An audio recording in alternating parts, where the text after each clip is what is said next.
දැන් මේ විදිහටම අපි අනිත් කෙළවරින් දිනුම් කණුව තියන්න අවශ්‍ය වෙනවා. දැන් අපි ඒ කොටස නිර්මාණය කරමු.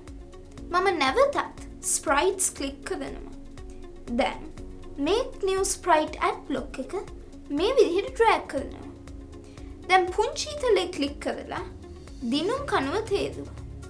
දැන් Make new Sprite add block එක ඉදිරියේ කහ පාටින් තියෙන location block එක මත ක්ලික් කරලා දිනුම් කණුව මෙතනින් තියමු. දැන් මේ දිනුම් කණුවේ ප්‍රමාණය කුඩා කර ගන්න අවශ්‍ය වෙනවා. ඒ සඳහා මම නැවත Sprites ක්ලික් කරනවා.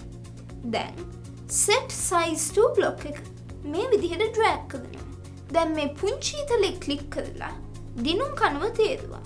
මෙතන මම 50 මේ විදිහට තිබ්බා.